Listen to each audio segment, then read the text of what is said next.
할렐루야. 아멘. 네, 우리 좌우에 계신 분들하고 인사하겠습니다. 너무 잘 오셨습니다. 너무 잘하셨습니다. 네, 감사합니다. 자, 오늘 말씀은 마태복음 8장 1절서부터 보도록 하겠습니다. 우리가 지난주에 수요일까지 말씀까지 보고 목요일서부터는 못 봤죠. 자, 8장 1절서부터 함께 말씀을 나누도록 하겠습니다. 자, 1절서부터 3절까지 같이 한번 읽어볼게요. 시작. 예수께서 산에서 내려오시니 수많은 무리가 따르니라. 한 나병 환자가 나와 절하며 이르되 주여 원하시면 저를 깨끗하게 하실 수 있나이다 하거늘 예수께서 손을 내밀어 그에게 대시며 이르시되 내가 원하노니 깨끗함을 받으라 하시니 즉시 그의 나병이 깨끗하여진지라. 자, 예수님께서 산에서 내려오셨다. 자, 우리가 7장까지의 말씀을 통하여 산상수훈의 앞에 부분을 우리가 살펴봤었습니다. 예수님께서 여러 설교의 말씀들을 쭉 나누셨죠. 그리고 다양한 어찌 보면 율법에 대한 새로운 해석들을 예수님께서 제시하시는 가운데 어떤 교리나 어떤 이론에 머물러 있는 신앙이 아니라 우리의 삶을 통하여 나타나는 실질적인 신앙, 생활 신앙에 대해서 예수님께서 말씀하셨습니다. 자, 그리고 나서 사람들이 많이 놀랐어요. 그들이 여태껏 배워왔던 그 서기관들의 가르침, 바리새인들의 가르침과는 사뭇 다른 말씀이었기 때문이고 그 말씀 자체의 능력과 권세가 있었다라고 하는 것으로 많이 놀라게 됩니다. 자, 그런 가운데 많은 무리가 예수님을 지금 따라가게 되는데, 자, 8장서부터 나오는 내용은 예수님 설교 이후에 예수님과 더불어 있어졌던 기적과 이적에 대한 내용들이 이제 같이 나오는 내용이죠. 자, 누구를 만나게 되느냐? 자, 한 나병 환자가 예수님께 나옵니다. 사실 나병 환자는 사람들이 많이 모여 있는데 그냥 쉽게 나올 수 있는 사람은 아니에요. 왜냐하면 전염성이 굉장히 강하기 때문에 격리되어져 있어야 할 사람인데, 자, 이 사람이 지금 사람들이 함께 이제 많이 있는 공간에 나타났다라고 하는 것은 굉장히 위험한 순간일 수 있고 대단한 각오를 가지고 나왔을 것이다라는 거예요. 자, 근데 자, 나와서 하는 행동의 첫 번째가 무엇이었느냐? 절을 합니다. 예수님께.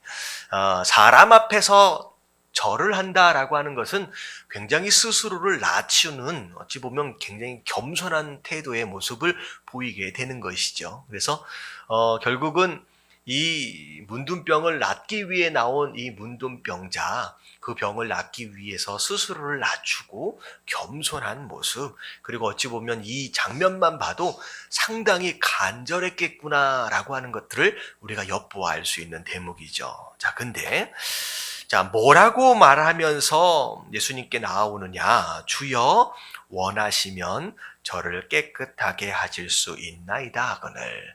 자, 이 굉장히 단순한 표현인데 이 안에는 두 가지 큰 의미를 가지고 있습니다. 자, 일단은 이 병자는 뭐에 대한 믿음이 있었어요? 예수님의 능력에 대한 믿음이 있었어요. 예수님이 원하시기만 한다라고 한다면 심지어 이 문둥병, 불치병이거든요. 이 병까지도 고칠 수 있는 분이다라고 하는 예수님의 능력에 대한 믿음을 마음 가운데 담고 있는 표현입니다. 그래서 예수님, 당신이 원하신다면 나를 고칠 수 있습니다. 저를 깨끗하게 하실 수 있습니다. 라고 믿음을 예수님께 표현한 내용입니다. 자, 근데 이 말 안에 또 숨겨져 있는 이 문둥병자의 마음이 있어요.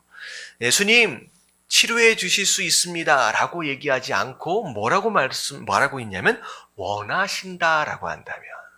자, 이 원하신다라고 한다면이라고 하는 이 표현 안에는 이 문둥병자가 지금까지 마음에 어떤 상처들을 가지고 있었느냐라고 하는 것을 간접적으로 볼 수 있는 대목이죠. 사람들이 자기가 낫기를 원해요? 원하지 않아요? 별로 관심이 없어요.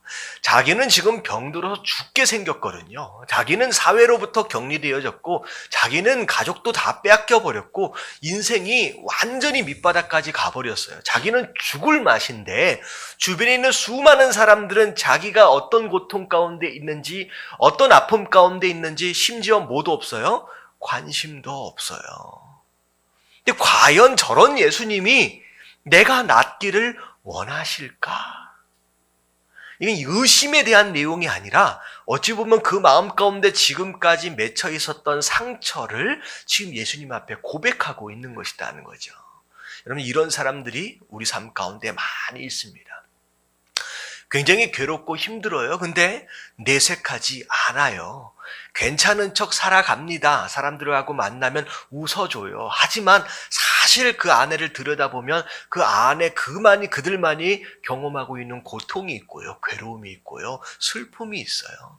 누구에게도 말 못하는 어떤 그런 아픔들이 있다라고 하는 것이죠. 근데 중요한 건 뭐냐면 그렇다라고 할지라도 그것을 누구에게 드러내기만 한다면 예수님께 드러낼 수 있다라고 한다면 여러분들 그 어떤 상처든 그 어떤 아픔이든 예수님께서 치료하시고 만져주실 줄로 믿습니다. 그래서 예수님께서 이 병자를 고치실 때 뭐 하셨어요? 3절에 보니까 예수께서 손을 내밀어 그에게 대셨다라는 거예요. 여러분, 절대로 문둥병자는 손으로 만지면 안 됩니다. 왜냐하면 전염돼요. 예수님도 완전한 사람의 모습으로 이 땅에 오셨기 때문에 전염될 수밖에 없어요. 근데 예수님 만지셨어요. 왜냐하면 어떻게 보면 그 육신의 병은 말씀 하나만으로 치료할 수 있는 그런 능력이 있었지만 사실 그 마음의 병, 마음의 상처는 무엇으로 치료할 수 있어요? 만져주심이에요. 누구도 관심 가져주지도 않았고 누구도 낫기를 원하지 않는 것 같다라고 하는 그 마음의 상처, 결국 예수님이 만지심으로 결국은 치료를 시도하셨다라고 하는 거죠. 결국은 누가 우리를 만지시느냐? 하나님께서 우리의 마음을 만지시기를 원하시는 줄로 믿습니다. 그분에게 우리의 마음을 드러내기만 하면 만지신다는 거죠. 그리고 사실은 율법적으로도 만지면 안 돼요. 왜냐하면 문둥병을 걸린 사람은 부정한 사람이고 그 사람이 앉은 자리든 그 사람이 입던 그 어떤 옷이든 만지는 순간 일주일 동안 부정한 자가 되어버립니다. 그래서 성전에 들어갈 수조차 없어요. 회당에 들어갈 수조차도 없어요. 예수님은 그 모든 것을 다 감수하시면서 그 마음을 치료하길 원하셨다라고 하는 거예요. 여러분, 이 밤에 그 예수님의 만지심을 덧입는 저와 여러분들 되어지시길 주님의 이름으로 축원합니다. 그래서 말씀 하나로 치유하실 수도 있었지만 그 마음의 병과 상처를 치유하시기 위해서 손으로 직접 만지십니다. 그러면서 뭐라고 말씀하세요? 내가 낫기를 원한다. 여러분, 하나님의 마음이에요. 여러분, 우리가 근심하고 걱정하고 고통 가운데 있는 건 하나님의 본심이 아닌 줄로 믿습니다. 우리가 건강하고 우리가 행복하고 우리가 웃으며 기쁘게 살아가는 게 하나님의 마음이에요. 그 예수님 그래서 오셨잖아요. 내가 원한다, 낫기를 깨끗함을 받아라 하니까 즉시 그 나병이 깨끗함을 입습니다. 그러고 나서 예수님께서 뭐라고 말씀하시냐? 아무에게도 이 얘기를 하지 말래요. 어쩌면 문둥병이 낫는 이 기적은 바로 이 장면이 아마 처음 장면이었나 봐요. 네, 있을 수 없는 장면이거든요. 당장에 그 병이 낫는다라고 하는 건. 근데 예수님이 아무한테도 얘기하지 말래요. 그러면서 제사장에게 가서 몸을 보이고 나았다라고 하는 것을 확인하고 그리고 예물을 드리는 가운데 감사를 표현하라라고 말씀하십니다. 자, 왜 말씀하지 말라? 왜 다른 사람들에게 얘기하지 말라라고 말씀하셨을까? 사실 성경 안에 자세하게 나와 있지는 않습니다. 좀 가서 물어봐야 될 것 같긴 한데 대체적으로 그런 얘기를 많이 해요. 이제 학자들의 이야기를 보면 예수님께서 기적들을 그 신기한 기적들을 일으켜 나가시는 순간 이제 점점 극적인 장면으로 가잖아요. 그런 가운데 많은 사람들이 예수님이 그리스도다, 메시아다라고 하는 것을 믿게 되는 상황도 있었지만 오히려 반대쪽에 있었던 서기관들과 바리새인들은 예수님이 기적을 일으키면 일으킬수록 뭐 하려고 작정을 해요? 죽여야 되겠다. 가만히 내버려두면 우리의 위치가 굉장히 불안해지겠다라고 하는 그 마음을 먹는 거예요. 그래서 아마도 예수님께서 이렇게 좀 조절을 하고 계시는 것이 아니겠느냐. 그러니까 빨리 돌아가시지 않기 위해서가 아니라 사실은 뭘 위한 것이냐면요. 제자들을 키워가시기 위한, 훈련하기 위한 시간이 필요하시지 않았겠느냐. 그래서 제자들을 세우기 위한 3년여 정도의 시간을 벌어가기 위해서 타이밍을 조절하고 계신 것 같다라는 그런 의견들이 좀 있습니다. 근데 그게 실제로 그런지 아닌지는 잘 모르겠어요. 어쨌든 아무에게도 말하지 말라라고 얘기합니다. 자, 그리고 나서, 자, 5절을 보면 또 새로운 사람을 만나게 돼요. 자, 가보나움이라고 하는 곳에 가십니다. 주로 예수님께서 초반에 활동하셨던 장소들입니다. 마을이에요. 자, 한 백부장이 나와 간구합니다. 백부장은 수하에 100명의 군인을 거느리고 있는 오늘날의 중대장과 같은 정도의 군인이에요. 이방인입니다. 자, 이방인인데, 자, 예수님을 찾아왔어요. 주여라고 불러요. 이방인인 이 군인의 중대장이 정도면 그래도 그냥 로마의 식민지 아래에 있었던 이스라엘 사람들에 비해서는 제법 계급이 있는 사람인데, 식민지 그 국민들의 한 사람, 젊은 청년이에요. 이제 30살 초반입니다. 근데 그 사람한테 주님하고 불러요. 주여라고 불러요. 굉장히 이제 의미심장한 표현이죠. 근데 뭐 때문에 왔느냐? 내 하인이 중풍병에 걸렸대요. 여러분, 중풍병은 주로 나이가 많이 들은 사람이 걸립니다. 그러니까 이 하인은 나이가 제법 들은 사람이에요. 어찌 보면 뭐라고 생각하면 되냐면요. 여러분, 하인들은 뭐 있을 때 쓸만해요? 젊어서 힘 있을 때 쓸만해요. 나이 들어지면요, 별로 쓸모가 없습니다.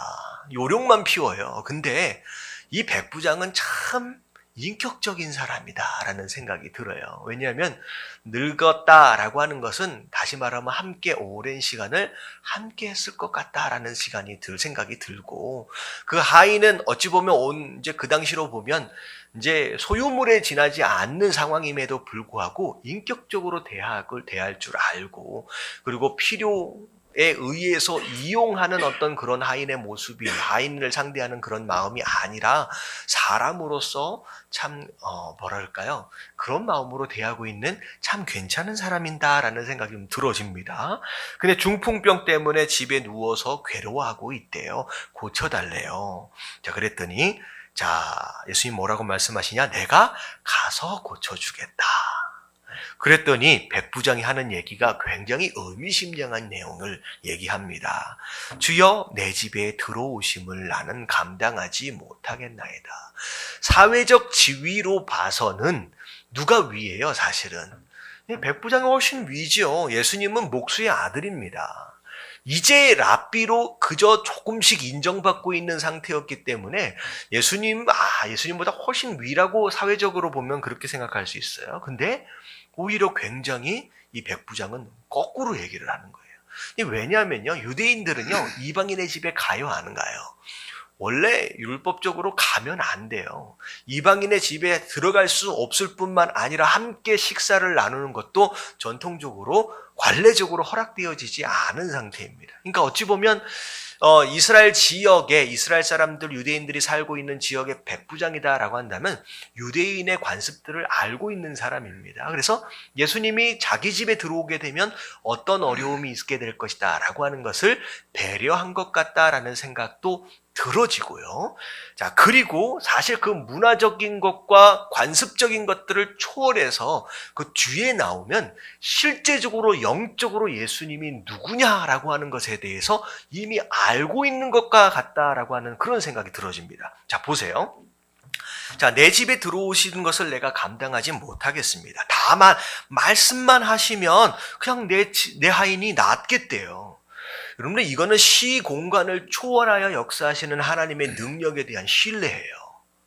심지어 만지시기까지 하시면서 고치시는데 예수님 말씀하시면 이 장소가 아니다라고 할지라도 고치실 수 있다는 거죠. 이건 엄청난 믿음입니다. 근데 이 믿음은 어디에서 온 것이냐? 9절에 나와 있어요. 나도 남의 수하 아래에 있다는 거죠. 그래서 그리고 내 아래에도 군사가 있으니 나더러 가라 하면 이더러 가라 하면 가고 저더러 오라 하면 오고 내 종도로 이것을 하라 하면 하나이다. 다시 말하면 세상 자기 또한 누군가의 아래에 있고 나도 누군가의 위에 있다는 거예요. 그래서 명령을 내리면 그 밑에 사람은 무조건 뭐 할 수밖에 없어요. 그 명령에 복종할 수밖에 없다는 거죠. 자, 이것이 어찌 보면 그 당시 군인의 어떤 위계 질서를 얘기하는 것 같지만 그 위계 질서가 어디 안에도 있다라고 얘기를 하고 있느냐? 영적인 것에도 있다는 거예요. 자, 보세요. 자, 이 얘기는 뭐라고 얘기를 하는 거냐? 결국은 예수님께서 비록 거리가 떨어져 있다라고 하지만 그 병에 대하여 나라라고 명령하면 그 병은 누구의 말씀에 복종해야 된다? 예수님 말씀에 복종해야 한다라는 거죠. 다시 말하면 그 어떤 병마든 그 어떤 문제든 누구 권세 아래 있어요? 예수 그리스도의 권세 아래 있기 때문에 예수님 명령만 내리신다라고 한다면 다 복종할 수밖에 없지 않겠느냐라고 하는 거예요. 이게 영적으로 이런 깨달음을 가지고 있다라고 하는 것은 결국은 8절에 나와 있는 내용은 관습에 대한 내용이 아니라 뭐에 대한 내용이에요? 예수님이 누구다, 어떤 능력과 영적으로 어떤 지위에 있다라고 하는 것을 백부장은 안다 모른다. 알고 있는 사람이라는 거예요. 백부장은 예수님 누군지를 아는 거예요. 자, 그럴 때 예수님이 깜짝 놀랍니다. 자, 따르는 사람들에게 얘기할 때 진실로 너희에게 이르노니 이스라엘 중 아무에게도 이만한 믿음을 보지 못했다라고. 어찌 보면 이런 믿음은 사실 하나님을 처음부터 알고 말씀을 이미 맡은 자로서 수천 년을 살아왔던 이스라엘 유대인들에게서 이 믿음을 좀 봤으면 하는 기대가 예수님 마음 가운데 있었을 거예요. 근데 오히려 그들 마음 가운데 그 믿음은 보이지 않고 오히려 예수님을 모함해요. 죽이려고 생각해요. 근데 오히려 기대하지도 못했던 누구에게서, 이방인에게서 이런 믿음을 발견하게 되니까 예수님 깜짝 놀라는 거예요. 그러시면서 자, 동서로부터 많은 사람들이 이르러 아브라함과 이삭과 야곱과 함께 천국에 앉으려니와, 이거는 그 당시 굉장히 파격적인 말씀이에요. 왜냐하면 이 당시 유대인들은 누구만 천국 간다고 믿었어요? 그러면 자기들만이에요. 유대인들만, 이스라엘만 천국 가고 이스라엘만 구원받는다라고 생각을 했습니다. 그 외에는 하나님을 믿는다라고 할지라도 2등 시민으로 밑으로 강등을 시켜버렸어요. 함께 예배를 드리지도 않았습니다. 근데 예수님 뭐라고 말씀하시느냐? 함께 천국에 갈 것이라는 거예요. 이방인들이. 그러면서 심지어 오히려 그 나라의 본 자손 누구예요? 이스라엘 사람들이. 유대인들은 오히려 바깥 어두운 데 쫓겨나서 이를 갈며 우는데요. 구원 받아요? 못 받아요? 못 받는 일들이 벌어진다라고 하는 거예요. 자, 그러면서 13절 다 같이 시작. 예수께서 백부장에게 이르시되 가라, 내 믿음대로 될지어다 하시니 그 즉시 하인이 나으니라. 네, 그렇게 말씀하시면서 즉시 예수님 말씀하십니다. 나을 것이다. 그랬더니 그 말씀이 있어진 바로 그 시각에 그 하인이 나음을 입었다라고 말씀하고 계시죠. 결국은 자, 이 1절서부터 13절까지 나오는 두 사건, 결국은 이 두 사건은 그들의 병자들의, 어찌 보면 이 하인은 오지 않았지만 결국은 무엇으로 말미암아 치료를 받게 되느냐. 자, 나병 환자도 어떻게 말씀하셔요? 사실은 예수님이 그의 믿음을 보시고 치료하시는 장면이 나오고요. 어찌 보면 이 하인은 누구의 믿음으로 치료를 받아요? 이 백부장 자기 주인의 믿음을 통하여 치료를 받게 됩니다. 그래서 어찌 보면 예수님께서 병을 고치시고 사역을 하시는 가운데 가장 많이 하셨던 말씀 중에 하나가 뭐냐면 내 믿음대로 될지어다 라고 하신 말씀처럼 결국은 우리의 믿음이 예수 그리스도의 기적을 경험하도록 하고 그분의 능력과 그분의 역사하심을 또 누리게 한다라고 하는 것이죠. 그리고 이 말씀 가운데 예수님이 놀라시는 장면들이 막 나오잖아요. 결국은 예수님이 가장 기대하시고 가장 보기 원하시는 것은 우리의 어떤 다른 모습들이 아니라 뭐예요? 우리의 믿음이에요. 우리 안에 있는 믿음. 그래서 심지어 이 백부장의 믿음을 보시면서 그들의 백성들을 향하여 막 자랑하시잖아요. 야, 봐라. 뭐 하라는 거예요? 예전 보고 좀 뭐 하라는 거예요? 좀 본받아라 라고 말씀하시는 거예요. 그래서 예수님 뭐라고 말씀하시냐? 마지막 때에 가면 이런 믿음을 보기가 쉽지 않을 것이다 라고 말씀하셨던 것처럼 우리가 하나님 앞에 나아갈 때 항상 준비해야 할 것이 무엇이냐? 믿음을 준비해야 한다라고 하는 거. 여러분들 그 믿음으로 예수님을 감동을 드리고 감격을 드릴 수 있는 저와 여러분들 되어지시길 주님의 이름으로 축원합니다. 아멘. 자, 14절 말씀 볼게요. 자, 예수님께서 베드로의 집으로 들어가십니다.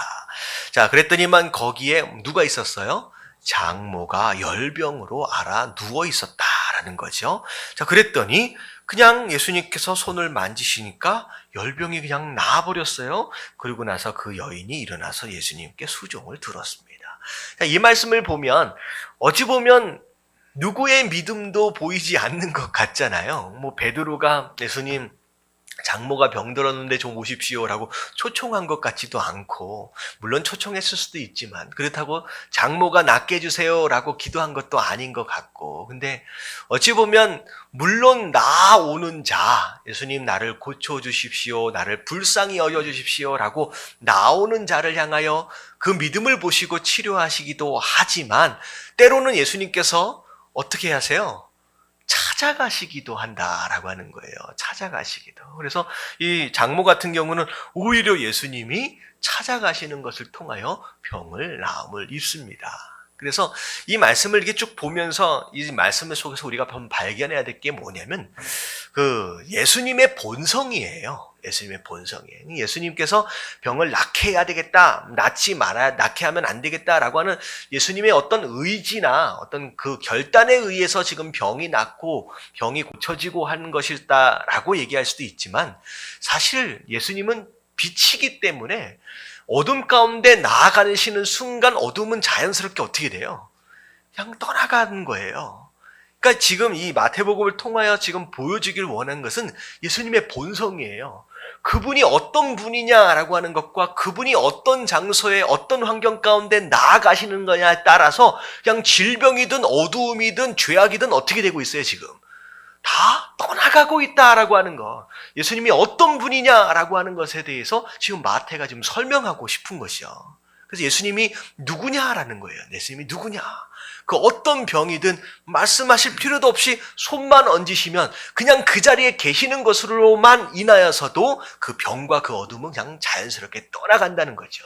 그래서 간단한 거예요. 그냥 우리 삶 가운데 어떤 문제든 그 어떤 어두움이든 뭐만 하면 되냐? 그 예수 그리스도를 그냥 만나면 되는 거예요.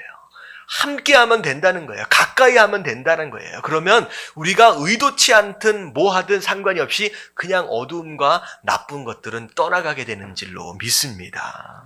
그래서 예수님이 또 이제 베드로의 장모의 병을 고치십니다. 자, 16절 말씀 같이 한번 읽어볼게요. 시작. 저물매 사람들이 귀신 들린 자를 많이 데리고 예수께 오거늘 예수께서 말씀으로 귀신들을 쫓아내시고 병든 자들을 다 고치시니 네, 많은 사람들이 병 걸린 사람, 귀신 들린 사람, 연약한 사람들을 다 데려옵니다. 말씀으로 귀신을 쫓아내시는 장면, 병든 사람을 고치는 장면. 자, 이렇게 보여주시는데, 자, 17절 이는 선지자 이사야를 통하여 하신 말씀에 우리의 연약한 것을 친히 담당하시고 병을 짊어지셨도다 함을 이루려 하심이더라. 결국은 예수님이 이 말씀을 이루기 위해서 이 땅에 오셨고, 지금 이런 일들이 예수님 주변에서 예수님 가운데 막 일어나고 있는 이유는 뭐냐면 바로 예언되어졌던 그 메시아가 바로 예수님이다라고 하는 것을 증명하고 있다라고 하는 것이죠. 자, 그런 가운데 18절에 보니까 예수께서 무리가 자기를 애워싸는 것을 보시고, 자, 어떻게 됐어요? 병이 막 나아지고 하는 상황 가운데 뭐가 무너지기 시작하냐면 질서가 없어지기 시작하는 거예요. 이런 일들은 상당히 많이 있습니다. 병을 고치는 어떤 신유 집회 같은 데를 보면 실제로 병이 낫는 일들이 눈에 막 목격되어지게 되면요, 아직 낫지 못한 자들이 조바심이 막 생기는 거예요. 혹시나 내게도 내게 기회가 없으면 어쩌나 라고 하는 조바심. 그래서 막 어떻게 해요? 병 고치는 그 강사나 그 누군가를 향하여 달려들기 시작하는 거예요. 그러니까 예수님이 병을 차분하게 지금 고쳐주고 계심에도 불구하고 이 병든 사람들이 예수님을 향해 달려들기 시작합니다. 그러니까 이제 많은 사람들이 이제 위험해지는 상황과 더불어 예수님까지도 위험해지는 상황이 되는 것이죠. 그래서 예수님께서 그 상황을 절제시키시는 가운데 자리를 이제 떠나시게 됩니다. 그래서 자, 우리 호수 건너편으로 가자라고 말씀하셔서 건너편으로 갑니다. 자, 그리고 나서 19절을 보니까 한 서기관이 나와서 예수께 여짜오되 선생님이여 어디로 가시는지 저는 따르리이다. 자, 여태껏 제자들은 누가 먼저 찾아가셨어요? 예수님이 찾아가셨어요. 내가 제자가 되고 싶습니다 라고 따라온 사람은 아직 없었습니다. 지금 베드로도 마찬가지고 요한도 마찬가지고 어부 출신이든 나중에 이제 마태도 나와요. 예수님이 찾아가세요. 나를 따르라고. 근데 여기 보니까 서기관이 병 고치는 모습과 더불어 설교 내용들을 막 보니까 야, 이 보통 분이 아니구나. 내가 배워야 되겠구나라고 하는 마음을 가진 거예요. 그래서 내가 예수님을 따라가고 싶습니다. 예수님의 제자가 되고 싶습니다. 라고 먼저 찾아온 거예요. 이건 되게 신기한 일이잖아요. 여러분, 이런 일은 위아래가 바뀐 겁니다. 그렇잖아요. 서기관은 이미 가르치는 자의 위치에 있는 랍비의 위치에 있는데 저 시골 목수의 아들한테 내가 당신의 제자가 되겠습니다 라고 하는 건 굉장히 특이한 일입니다. 자, 근데 예수님께서 뭐라고 말씀하시냐? 자, 여우도 굴이 있고 공중의 새도 거처가 있을 때 인자는 머리 둘 곳이 없다. 다시 말하면 나를 따라간다라고 하는 것은 안락하고 평안한 삶이 있어요, 보장되어야 아니라는 거예요. 아니다라고 말씀하시는 거예요. 자, 근데 자, 밑에 보면 제자 중에 또 한 사람이 이르되 주여 내가 먼저 가서 내 아버지를 장사하게 하옵소서라고 얘기했더니, 자, 죽은 자들이 그들의 죽은 자들을 장사하게 하고 그냥 너는 나를 따라라라고 말씀하세요. 자, 이 19절서부터 22절까지 지금 이게 같이 묶어놓은 이유가 있어요. 자, 지금 보니까 두 사람, 서기관도 그렇고 또 제자도 그렇고 한 명의 제자도 그렇고 예수님을 지금 따라가려고 나아가고 있는데 예수님께서 그 두 사람에게 대답해주는 내용이 달라요. 이 다르다라고 하는 것은 서기관이 제자 되기 위해서 내려놔야 할 그 무엇인가였고요. 이 제자가 진짜 제자 되기 위해서 이 제자가 내려놔야 할 그 무엇인가였다는 거예요. 이게 제가 무슨 얘기를 하느냐. 사람마다 다 달라요. 제자가 되고 싶다라고 하는 마음은 있지만 그 진짜 제자가 되기 위해서 나름대로 내 안에 포기되어져야 하거나 내려놔야 할 것들이 사람마다 다 다르다는 거예요. 자, 어떤 사람은 이것만큼은 좀 보장되었으면 이라고 생각하는 그 무엇인가가 있을 수 있고요. 내가 예수님 따라간다라고 했을 때 그 무엇인가가 그 제자됨에 방해가 되어지는 그 무엇인가가 다 나름대로 있다는 거죠. 예를 들어서 그 부자 청년 같은 경우에 예수님 제자 되길 원했잖아요. 근데 그 부자 청년 같은 경우는 제자됨을 가장 가로막았던 그 무엇인가 있었어요. 그게 무엇이었어요? 예, 돈이었어요. 재물이었어요. 그거 내려놔라. 그거 내려놓고 날 따라라.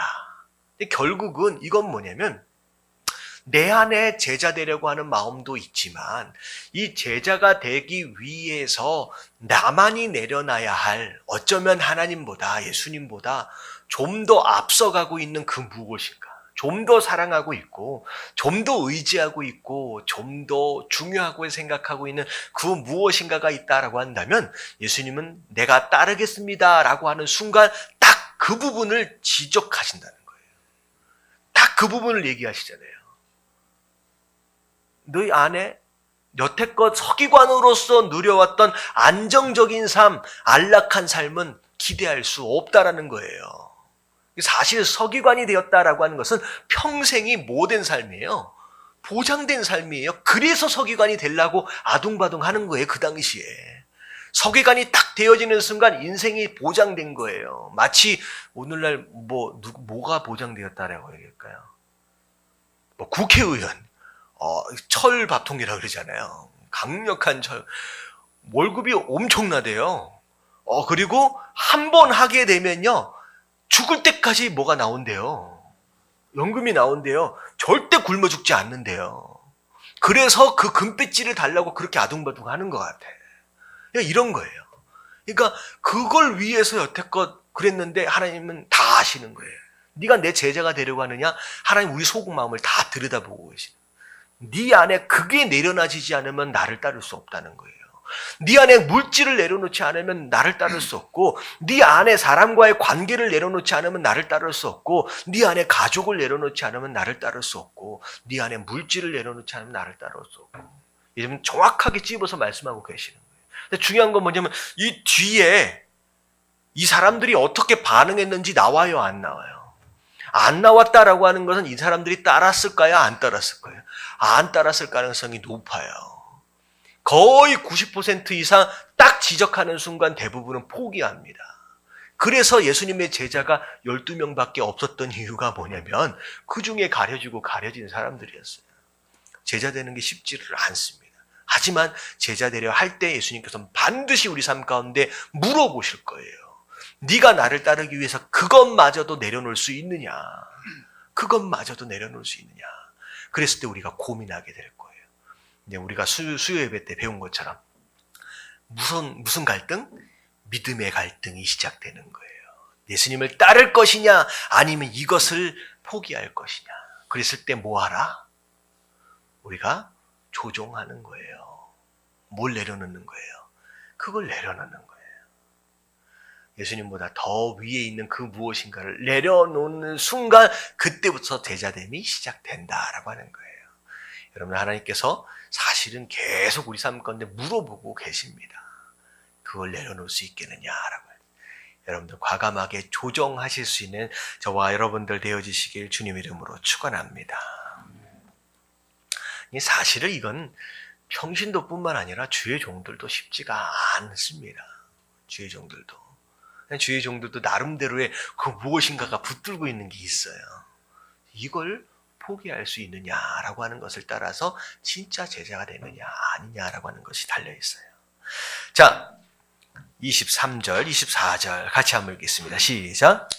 배에 오르심에 제자들이 따랐더니 바다에 큰 놀이 일어나 배가 물결에 덮이게 되었을 때 예수께서는 주무시는지라. 자, 예수님께서 왔다 갔다 이 갈릴리 호수를 건너갔다 왔다 갔다를 자주 하십니다. 자, 그런 가운데 자, 배에 올라서 제자들이 함께 따라가죠. 근데 여러분들 이 제자들의 대부분은 어부 출신들이 많잖아요. 그러니까 배를 타고 간다라고 했을 때 결국은 두려워할 게 없는 사람들이에요. 날 때부터 갈릴리에서 자란 사람들이잖아요. 어떻게 보면 배를 항해를 한다라고 했을 때 달인들입니다. 근데 이 바다라고까지 얘기를 해요. 그냥 갈릴리 호수인데 워낙에 끝에서 끝이 맑은 날이 돼야지만 보여요. 대부분은 끝이 안 보입니다. 그러니까 굉장히 넓어 보이니까 당시에는 이제 바다처럼 얘기를 해요. 갈릴리 바다. 큰 놀이 파도가 일어납니다. 물결이 막 일어나니까 이제 힘들어져 있는 거예요. 어려워진 거죠. 그럴 때 예수님 뭐 하고 계셨어요? 주무시고 계셨어요. 자, 여기서 진짜로 예수님께서 주무시고 계셨을까? 아니면 자는 척 하고 계셨을까요? 사실 알 수가 없죠. 가서 물어봐야 돼요. 근데 예수님께서 실제로 주무셨을 수도 있습니다. 왜냐하면 예수님이 우리 육신을 입고 계세요. 그렇기 때문에 충분히 피곤하실 수 있다라는 거죠. 제대로 잠 못 주무시는 가운데 열심히 사역하셨습니다. 그리고 낮에는 주로 사역을 하시고 저녁 때는 주로 어떻게 하셨어요?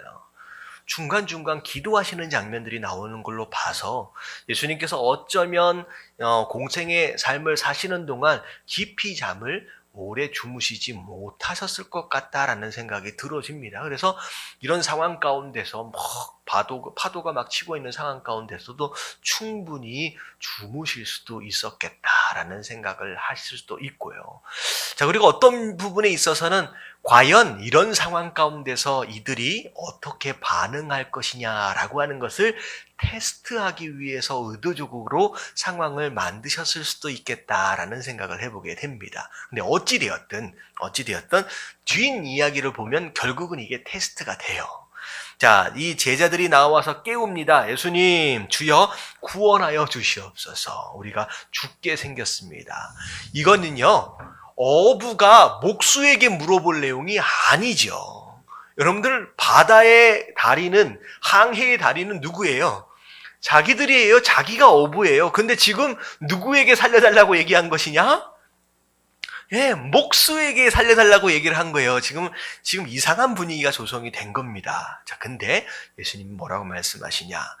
자, 일단은 첫 번째, 예수님을 깨운 것 자체는 너무 잘한 거예요. 맞죠? 비록 어부가 아니라 비록 목수였고 자기네들이 훨씬 더 항해를 더 잘하는 달인들이었다라고 할지라도 지금 이 상황 가운데서 예수님을 깨우려고 했다라고 하는 것만큼은 잘한 거예요. 근데 예수님이 뭐라고 말씀하시느냐? 어찌하여 무서워하느냐? 자, 예수님을 깨운 건 잘한 거였지만 깨울 때의 그 마음이 어떤 마음이었다? 무서워하는, 두려워하는 마음이었다는 거예요. 그것은 믿음이 아니었습니다. 그러니까 중요한 건 뭐냐면 우리가 하나님 앞에 기도할 수 있어요. 하나님 도와주세요. 하나님 역사해 주세요. 근데 중요한 건 뭐냐면 어떤 마음, 물론 하나님 앞에 기도하는 건 너무 잘한 일이지만 어떤 마음으로 기도했느냐에 따라서 큰 믿음이 될 수도 있고 믿음이 없는 것이 될 수 있다는 거죠. 자, 어떻게 기도해야 돼요? 그러면 두려워하거나 걱정하는 마음이 아니라 큰 믿음이라는 거예요. 여러분, 염려하지 않고 기도하는 거예요. 진짜 예수님께 말씀만 드리면 이 모든 문제가 예수님 안에서 해결되어질 수 있다라고 하는 믿음이 있다라고 한다면 두려움 같은 거는 없겠지요. 예수님이 그 마음 가운데 두려움을 보시고 믿음이 작은 자들아라고 말씀하십니다. 그러고 나서 그냥 일어나셔서 바다와 파도를, 바람과 바다를 향하여 뭘 하세요? 네이놈 하면서 꾸짖으십니다. 마치 뭐와 같냐면 저 앞에 나와 있는 백부장이 얘기한 것과랑 같아요. 이 심지어 바람마저도, 그 바다마저도 예수님의 명령에 복종할 수밖에 없는 영적인 그 권세를 지금, 위계 질서를 지금 보여주고 계시는 거죠. 그랬더니 네 이놈 한번 혼냈더니 갑자기 잔잔해져 버렸습니다. 자, 그래서 사람들, 그 안에 있는 제자들이 깜짝 놀라요. 도대체 이 사람이 누구냐? 도대체 누구이길래 바람과 바다도 그의 명령에 순종할 수밖에 없느냐라고. 그래서 사실은 이 대목이 굉장히 중요한 순간입니다. 자, 이때부터 베드로의 이 제자들 마음 가운데 예수님을 랍비가 아닌 또 다른 존재로 생각하게 되는 계기를 마련하는 장면이 사실 이 장면이에요. 다른 복음서에 보면 나옵니다. 자, 그런 가운데 또 예수께서 건너 이제 바다를 잔잔하게 하시고 자, 건너세요. 자, 근데 27절에 예수님 누구세요? 예수님 누구시길래 이런 순종이 일어날 수밖에 없어요? 예수님 누구세요? 전능하신 하나님이세요. 여러분 창조주시잖아요. 여러분들 이런 내용들을 보면서 야, 이게 말이 되느냐? 뭐 홍해가 갈라지는 거, 야, 그게 말이 되느냐? 근데요, 성경은요, 여러분들 한국말은요, 어디까지 들어봐야 알아요? 여러분 끝까지 들어봐야 아는 게 한국말이에요. 이게 문법적인 구조가 그렇게 되어 있습니다. 그러니까 결론은 어디에서 나느냐? 끝에 나요. 근데요, 이 히브리어, 그러니까 이스라엘 문화도 그렇고요, 이 히브리 언어도 그렇고 끝까지 들어볼 필요가 없는 게 그들의 문화고 그들의 언어 체계입니다. 히브리어 같은 경우는 어디만 들으면 아느냐? 앞에만 들으면 알아요. 그래서 영어 같은 경우도 마찬가지잖아요. 동사가 어디 나와요? 뭐뭐뭐 했습니다, 안 했습니다 라고 하는 게 다 어디 나와요? 한국말은 저 뒤에 나와요. 근데 영어는 어디 나와요? 앞에 나와요. 그러니까 앞만 보면 알아요. 이게 왜 이 말씀을 드리느냐? 여러분 창세기서부터 시작해서 말라기까지 그리고 요한계시록까지 쭉 보면서 굳이 요한계시록까지 보지 않아도 믿지 않아도 사실 뭐 하나만 믿으면 되느냐? 여러분 창세기 1장 1절만 믿으면 다 정리가 돼요. 대초에 하나님이 천지를 창조하시니라 라고 하나님의 창조하심에 대하여 믿어질 수 있다라고 한다면 그 이후에 일어나는 홍해가 갈라지고 뭐 바다와 뭐 바람이 말을 듣고 이게 질문이 될 수 있을까요? 없을까요? 질문이 안 되는 거예요. 결국은 창조주 하나님이다 라고 하는 것 이거 하나가 모든 성경 안에 있는 기적들을 다 설명하도록 만든다라고 하는 것이죠. 사실 이게 누구냐라고 하는 것은 단순히 표현한다라고 한다면 예수님 누구예요? 그냥 창조주 하나님이라는 거예요. 그걸로 이미 정리가 다 되어버리는 거예요. 자, 그런 가운데 예수님께서 또 강을 건너가서 가다라 지방에 가십니다. 자, 이 가다라 지방에 갔더니만 무덤 사이에서 있는 누구를 발견하게 됐냐? 귀신 들린 자 둘을 발견하게 됩니다. 아주 싸나워요. 그래서 사람들이 지나가지도 못하게 만들어요. 자, 근데 29절 말씀 같이 한번 읽어볼게요. 시작. 이에 그들이 소리질러 이르되 하나님의 아들이여 우리가 당신과 무슨 상관이 있나이까? 때가 이르기 전에 우리를 괴롭게 하려고 여기 오셨나이까 하더니. 예, 이 귀신 들린 사람 이 두 사람이 그들이 얘기하는 게 아니야. 그들 안에 있는 귀신이 지금 얘기하고 있는 거예요. 근데 귀신이 뭐라고 소리 지르면서 얘기하고 있느냐? 예수님을 뭐라고 불러요? 여러분 하나님의 아들이요 라고 불러요. 다시 말하면 그들이 예수님이 누군지 알아요, 몰라요? 여러분 이게 바로 아는 것과 믿는 것과의 차이예요. 여러분 우리가 아는 것으로 구원을 받는다, 못 받는다? 여러분 못 받아요. 여러분 보세요. 귀신을 보세요. 귀신도 예수님이 누군지 알아요. 다시 말하면 성경 공부 많이 하고 말씀 많이 읽어서 하나님이 누구고 예수님이 누구냐라고 하는 것에 대해서 많이 안다라고 하는 거, 많이 설명해 줄 수 있다라고 하는 것으로 구원을 받느냐? 그렇지 않아요. 여러분 아는 것과 믿음의 차이는 뭘까요?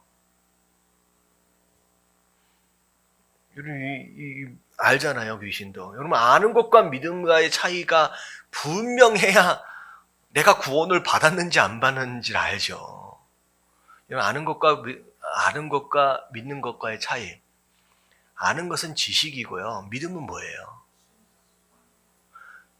관계예요, 관계. 믿음은 관계예요.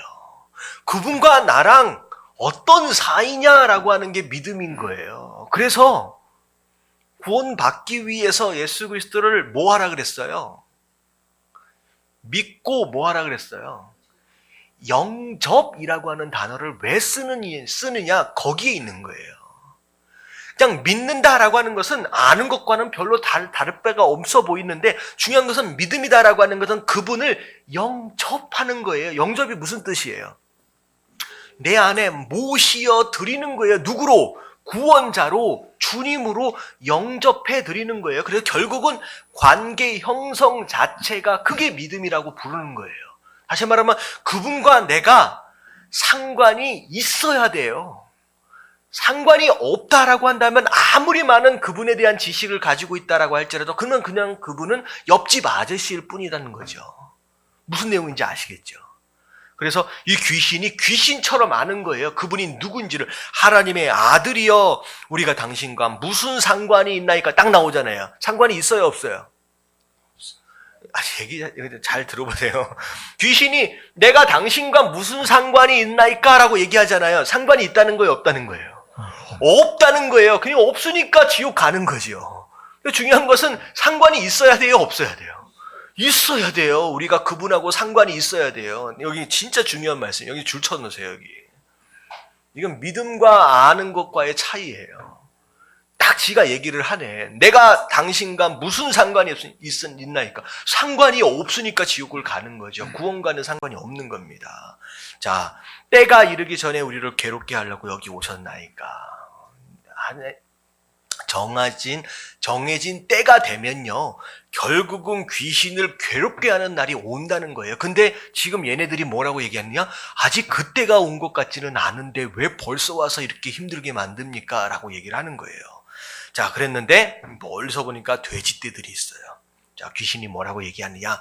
딱 상황을 보니까 예수님 뭐 하실 것 같아요? 자, 이 두 사람 안에 버티고 있기 쉽지 않을 것 같다라는 생각이 딱 오는 거예요. 귀신이니까 귀신처럼 알지요. 자, 어떻게 하게 될까요? 자, 이 몸에선 나가야 될 것 같은데 어디로 갈까? 딱 보니까 돼지떼들이 있어요. 저기라도 좀 들어가게 해주세요. 라고 하니까 예수님이 가라. 들어가서 참 재밌는 건 돼지떼 안에서 좀 살아있으면 좋을 텐데 뭐 해버려요? 여러분, 곤두박질 어디로 가요? 발 안으로 곤두박질 서서 다 죽어버립니다. 전멸을 해버려요. 여러분, 이게 귀신의 일이에요. 귀신은 우리를 하여금 좋은 걸 주려고 들어오는 게 아니죠. 우리를 해롭게 하고 우리 안에 있는 좋은 것들을 다 훔치고 빼앗고 어떻게 해요? 결국은 다 죽이려 하는 것으로 우리 안에 들어오는 거죠. 결국은 다 몰살 되어버립니다. 자, 그랬더니만 그 돼지떼들을 치고 있는 사람들, 여러분들 이 지역은 이방인들 지역이에요. 여러분, 이스라엘 사람들은 돼지고기를 절대 먹지 않을 뿐만 아니라 돼지 사육 자체를 안 합니다. 근데 이방인들 지역이에요. 그냥 치고 있는 사람들마저도 어찌 보면 이방인들이에요. 근데 시내에 들어가서 이 얘기를 다 얘기해요. 귀신 들린 사람이 고침을 받았는데 그 귀신이 그 돼지떼들한테 들어서 돼지떼들이 다 죽어버렸다. 그랬더니 마을 사람들이 우르르 몰려옵니다. 왜 몰려왔을까? 예, 당신 때문에 우리가 막대한 손해를 받습니다는 거예요. 다 죽어버렸습니다. 그래서 어떻게 해달라는 거예요? 제발 마을에서 나가주십시오. 결국은 이 사람들은 창조주 하나님을 대면했음에도 불구하고 어떻게 보면 죽을 수밖에 없는 영혼을 살릴 수 있는 그분을 만났음에도 불구하고 뭐 때문에 그 기회를 잃어버려요? 저기 세상적인 부유함, 세상권, 육적인 것들을 잃어버리지 않도록 하기 위해서 영적인 것들을 포기하게 됩니다. 결국은 육에 속한 사람과 영에 속한 사람, 결국은 육의 것들을 지키기 위해서 영의 것들을 포기하게 되는 상황이 벌어진 거죠. 그래서 우리는 어떻게 해야 돼요? 영의 것들을 위해서 육의 것들을 포기할 수 있는 사람이 되어야 해요. 하나님을 봤는데도 거기에서 예수님을 쫓아내야 돼요. 참 재밌는 건 뭐냐면 결국은 예수님이 나가세요. 사실은 이 가다라라고 하는 지역에 열심히 풍랑까지 만나서까지 여기까지 오셨는데 누구만 구원하세요? 딱 이 귀신 들렸다는 이 딱 두 사람만 쫓아내고 결국은 그 장소를 떠날 수밖에 없습니다. 다른 복음서에 보면 이 귀신 들린 사람이 얘기를 해요. 저도 제자가 되고 싶습니다. 저도 따라가고 싶습니다. 그랬을 때 예수님이 따라오는 걸 허락지 않으십니다. 네 집으로 가라라고. 왜 집으로 가라고 했을까요? 그 사람이 가서 복음을 전할 수 있는 가장 좋은 장소는 그 집이에요. 그 집 식구들이 다 알잖아요. 얘가 귀신에 들려서 어떤 인생을 살았는지. 근데 고침을 받고 집에 왔어요. 근데 그 귀신을 쫓아낸 분이 누구다? 예수님이다. 라고 하는 것을 어떻게 보면 현실감 있고 적나라하게 설명해주고 그 복음을 전할 수 있는 사람은 누구밖에 없어요. 이 사람들이에요. 네 가정으로 가라. 거기서 네가 할 일이 있다는 거죠. 어찌 보면 제자 되어진다라고 하는 것은 지금 12제자들처럼 예수님과 더불어서 3년 동안 오래 훈련을 받고 돼야 될 그런 제자들의 모습들도 있지만 때로는 또 복음을 받고 또 은혜를 받고 바로 즉각적으로도 반응하면서 또 사명을 감당해야 할 그런 제자들의 모습들도 있다라는 거죠. 자, 넘어가도록 하겠습니다. 자, 마태복음 9장 1절서부터 2절까지 말씀 같이 읽겠습니다. 시작. 예수께서 배에 오르사 건너가 본 동네에 이르시니 침상에 누운 중풍병자를 사람들이 데리고 오거늘 예수께서 그들의 믿음을 보시고 중풍병자에게 이르시되 작은 자야 안심하라 내 죄사함을 받았느라.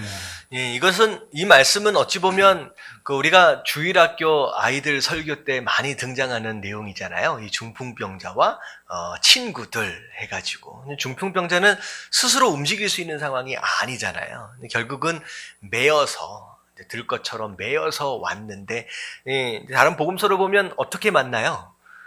이 사람들이 너무 많아가지고 예수님께 나아갈 수 없으니까 예수님이 지금 들어가 있는 집 지붕을 뚫고 이제 들어간다는 거죠.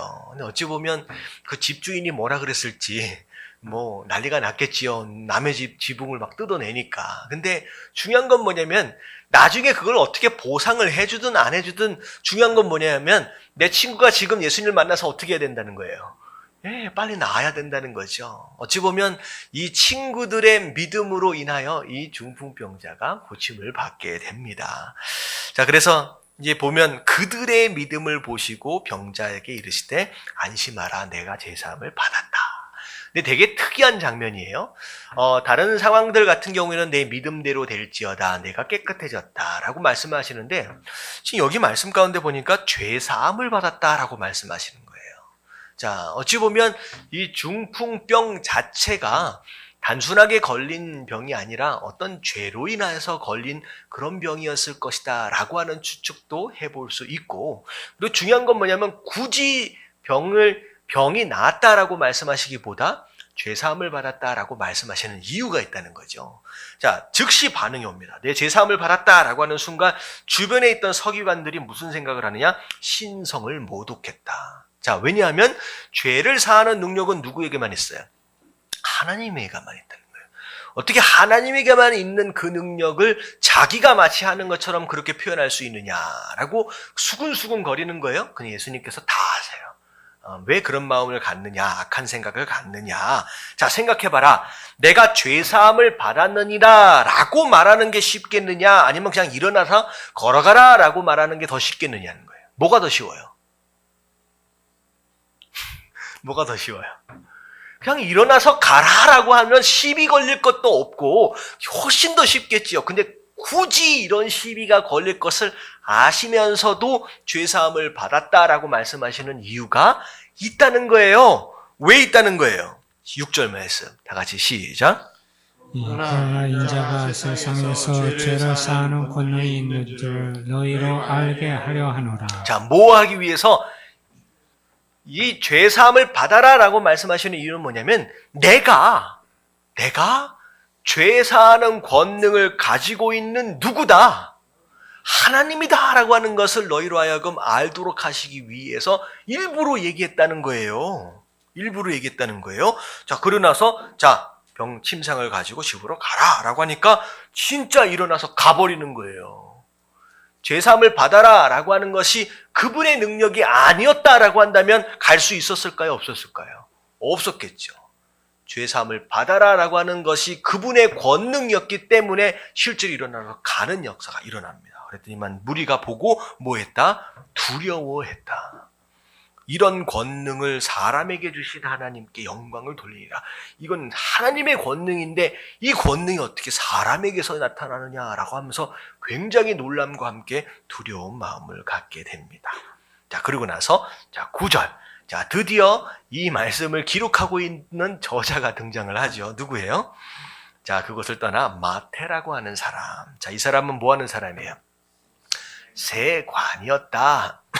자, 세리라고도 이야기 되어지는데 세관이라고 하는 것은 세리들을 관리하는 조금 위에 있는 사람이에요. 여러분들 이 세리는 오늘날의 뭐 텍스트 컬렉터, 그 세무서에서 일어나는 직원들하고는 좀 다른 내용이죠. 자, 로마의 지배 아래 있었습니다. 지배 아래 있었어요. 그래서 결국은 로마가 그 자기 식민지 가운데 있는 그 나라들 있잖아요. 결국은 세금을 걷어가는 거죠. 근데 세금을 거둘 때 로마 사람을 보내서 세금을 걷는 게 더 편하겠습니까? 아니면 그 나라 사람들을 보내서 세금을 걷는 게 더 편하겠느냐는 거죠. 그 나라 사람들이 훨씬 편합니다. 왜냐하면 옛날에 우리가 일제 강점기 때 대부분 일본 사람보다는요, 일본의 압작이라 그러잖아요.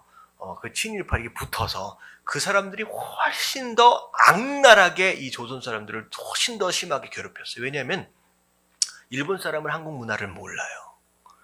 그리고 이 사람의 뒷간에 뭘 숨겨놨는지 몰라요. 근데 그 마을 사람들은 누구 집에 숟가락이 몇 개인지 젓가락이 몇 개인지 다 알아요. 자, 세금을 거두려고 마음먹었다라고 한다면 누가 더 악랄하게 싹싹 긁어서 거둘 수 있느냐? 그 나라 사람이에요. 그래서 이 세관 세리들은 주로 그 나라 사람들로 뽑습니다. 그래서 그 나라 사람들이 뽑는데, 자, 세금을 어떻게 얻어요? 로마에게 바쳐야 할 세금이 정해져 있어요. 너는 1년 동안 얼마만큼을 걷어서 가져와라. 그리고 그 다음에 그 나머지들은 다 누구 거예요? 자기네들끼리예요. 자기네들 거예요. 그래서 이 세리라고 하는 이 자리는 돈을 주고 사는 자리입니다. 근데 어떻게 보면 나라를 버리고 자기 부유함을 선택한 사람으로서 이때 당시에 볼 때는 매국노에 속하는 사람들이고, 뭐 옛날에 일본의 친일파들처럼 정말로 지탄의 대상이고 절대 상관하지 않는 자들, 심지어 창녀와 같은 레벨로 쳤던 사람들이 바로 이런 사람들이었어요. 그래서 이제 마태는 그 자리에 있었습니다. 자, 근데 예수님께서 그 사람에게 마태에 가서 일어나서 나를 따르라 하니까 이 마태가 따랐어요. 엄청난 자리세를 가지고 뭐라 권리금이라 그러잖아요. 권리금을 가지고 사서 들어온 이 자리인데 이걸 다 포기하고 또 예수님을 따라갑니다. 자, 이러고 보면 또 마태도 마찬가지고 뭐 베드로도 마찬가지고 뭐 그물과 배를 버리는 것만 그거 못지않게 큰 것들을 하나님 앞에 내려놓고 따라간 사람입니다. 자, 그랬을 때 마태 주로 친구들이 누구였겠느냐? 다 주변의 세리였고 다 창녀들이었고 다 죄인들이었어요. 예수님이 마테오의 집에 초대받아서 갔는데 함께 식사를 나누는데 누구와 있어요? 세리들하고 죄인들하고 같이 식사를 하시는 거예요. 자, 스스로 거룩하다라고 생각하는 바리새인들, 서기관들이 뭐라 그래요? 왜 예수님이 랍비라고 하는 사람이 왜 거기서 그 죄인들하고 함께 밥을 먹고 그러느냐, 뭐 얘기를 하는 거죠. 자, 예수님께서 뭐라고 말씀하시냐? 12절 다 같이 시작. 예수께서 들으시고 이르시되 건강한 자에게는 의사가 쓸데없고 병든 자에게야 쓸데있느니라. 자, 결국 예수님께서 이 땅에 오신 목적이 무엇이냐? 병든 우리를 치료해 주시기 위한 것이라는 거죠. 근데 중요한 건 뭐냐면 최소한 이 세리든 이 창녀든 이 죄인이든 그들 스스로 뭐를 생각하고 있냐? 내가 죄를 지은 죄인이다 라고 하는 걸 아는 사람들이에요. 아는 사람들이. 그러니까 병들었다, 나는 죄인이다, 나는 고침을 받아야 된다라고 하는 것을 인정하고 인식하는 사람들, 사실은 의사를 만났다라고 하는 경우 사실 치료받을 수 있는 가능성이 있지요. 근데 중요한 건 뭐냐면 지금 이 바리새인들이든 서기관들이든 스스로들 다 뭐라고 생각해요? 나는 거룩하다, 나는 아프지 않다, 나는 깨끗하다라고 생각하는 것 그 자체가 문제인 거예요. 결국은 그래서 예수님께 나오지 않는 거예요. 결국 중요한 건 뭐냐면 내가 얼마나 거룩하게 사느냐라고 하는 것보다 더 중요한 게 뭐냐면 내게 누가 필요하다. 나를 치료하실 예수 그리스도, 의사 되신 예수 그리스도가 필요하다라고 하는 것을 아는 것이 훨씬 더 중요하다는 거죠. 그래서 오히려 마음이 심령이 가난한 자가 복이 있다라고 얘기하는 것은 곧 무슨 얘기냐? 나는 아무것도 부족한 게 없습니다라고 얘기하는 사람은 하나님이 필요 없는 거예요. 하나님이 들어가실 공간이 없는 거예요. 구원받을 수 있는 공간이 없는 거예요. 하지만 하나님 내가 죄인이고 하나님 나는 부족하고 하나님 나는 연약합니다라고 스스로 알고 인정할 수 있는 사람, 그 사람들에게 하나님께서는 만날 수 있는 기회를 주신다라는 거죠. 예수님께서 그것 때문에 오셨다는 거예요. 너는 아프지 않는 것 같은 것처럼 보이지만 사실은 그렇지 않다는 거죠. 자, 너희는 가서 내게 긍휼을 원하고 제사를 원하지 아니하노라 하신 뜻이 무엇인지 배우라. 나는 의를 부르러 온 것이 아니라 죄인을 오히려 부르러 왔다. 정말로 한 번 더 예배 드리는 것이 중요한 것이 아니라 그 예배 가운데 경험되어져야 할 하나님의 긍휼하심, 그게 훨씬 더 중요한 것이다 라고 하는 거예요. 여러분, 예배의 숫자를 여러분들 나름대로의 바벨탈처럼 여러분들 쌓아가지 마시고 그 예배 안에 누려야 할 그 하나님의 자비하심과 긍휼하심을 누리는 저와 여러분들 되어지시길 주님의 이름으로 축원합니다. 아멘. 자, 14절 말씀 같이 한번 읽어볼게요. 시작. 그때 요한의 제자들이 예수께 나와 이르되 우리와 바리새인들은 금식하는데 어찌하여 당신의 제자들은 금식하지 아니하나이까? 자, 요한의 제자들이 있었어요. 자, 요한이 지금 이 당시 이미 잡혀서 죽었는지 아니면 감옥에 갇혀 있는 상태인지 알기 쉽지는 않습니다. 근데 어쨌든 요한으로부터 가르침을 받은 제자들, 자, 그들이 있었는데, 자, 예수님의 제자들에 대해서 따지는 거예요. 왜냐하면 그 이스라엘 사람들은 율법적으로 전통적으로 일주일에 한 2번 정도씩을 날을 정해서 금식을 항상 해오고 있습니다. 그러니까 누군가의 가르침을 받고 있다라고 하는 제자됨의 기본은 이런 전통, 그들이 스스로 만들어놓은 전통들을 잘 따라가는 거예요. 금식을 해왔다는 거죠. 근데 예수님의 제자들은 금식해요, 안 해요? 안 해요. 오히려 안식일도 제대로 지키지 못하는 것으로 말미암아 예수님을 욕먹게 하는 정도의 수준입니다. 그러니까 그들의 수준이 기본적인 전통조차도 제대로 지킬 수 없는 아주 그 뭐라 그럴까요? 철없는 사람들이에요. 철없는 사람들. 그런데 예수님한테 얘기하는, 왜 이 사람들은 금식하지 않습니까? 라고 얘기하는 건 뭐냐면, 예수님, 왜 이들에게 금식을 가르치시지 않습니까? 라고 예수님께 따지는 거예요. 자, 그랬더니 예수님 뭐라고 말씀하세요? 혼인집의 손님들이 신랑과 함께 있는 동안 슬퍼할 수 있느냐? 자, 혼인집의 손님들 누구래요? 우리 인생들이에요. 제자들을 포함한 인생들입니다. 신랑은 누구예요? 예수님이죠. 그 예수님하고 지금 같이 있는 동안에는 뭐 하고 있는 거예요?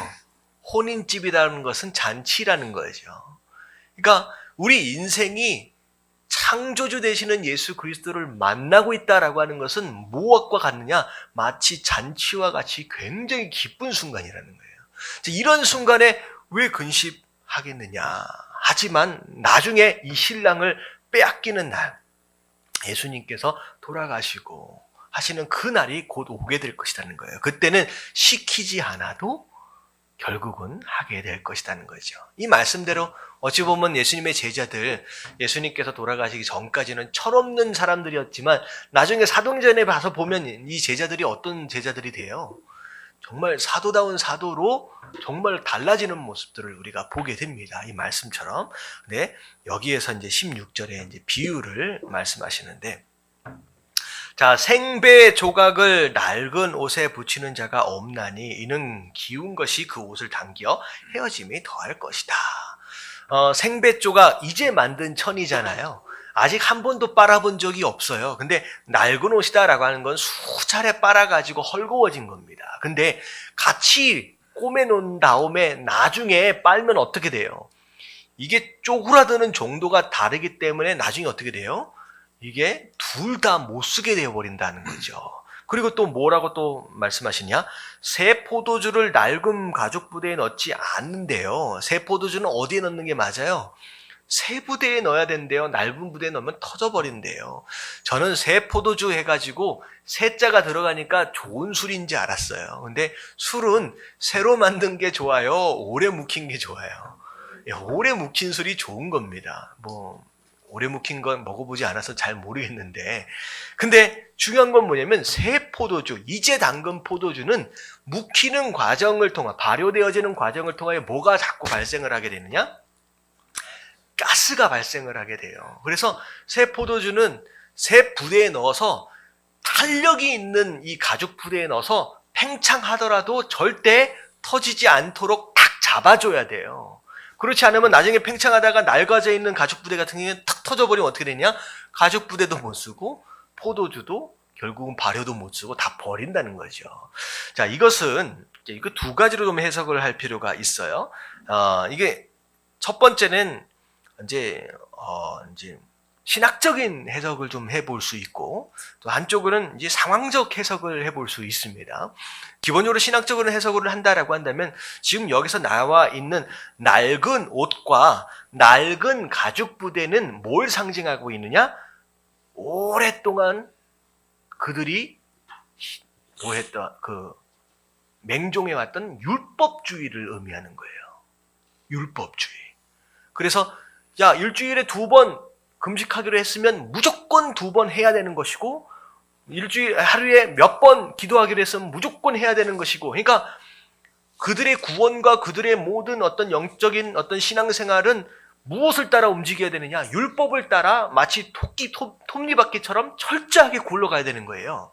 그렇지 않으면 그거 자체가 스스로 굉장히 불편함을 느끼고 마치 잘못된 것처럼. 그러니까 율법에 매여 있는 그런 율법주의적인 사고방식, 그게 바로 낡은 옷이고 낡은 가죽 부대라는 거죠. 지금 하지만 예수님께서는 그 율법주의로 인하여 우리가 영생을 누리고 구원을 받는 게 아니라는 거죠. 예수님이 오셔서 결국은 우리 구원은 무엇으로 누리는 것이냐? 은혜로 누리는 거예요. 결국은 그 은혜는 이 낡아빠진 그 율법주의 안에 담을 수 있다 없다? 없다라는 거죠. 그래서 이 요한의 제자들이 들고 나온 이 율법주의, 낡은 이 옷과 낡은 오래된 가죽 부대와 같은 그 율법주의, 그 안에 그것을 담을 수 있는 것이 아니다. 그걸 바꿔라라고 예수님이 말씀하시는 거예요. 그래서 결국은 이 바리새인도 마찬가지고 서기관들도 마찬가지고 그들이 고수해왔던 이 율법주의와 예수님께서 말씀하신 그 은혜에 대한 것들이 끊임없이 충돌하는 것으로 말미암아 결국 예수님을 죽이기로 작정을 한 겁니다. 결국은 자기의 낡은 옷을 버리지 못하니까. 그래서 우리 안에 예전에 그렇게 신앙생활을 하신 분들이 사실 많이 있습니다. 근데 우리 안에 그런 율법주의적인 어떤 그런 마음들이 우리 안에서 버려져야 한다라고 하는 것을 의미하죠.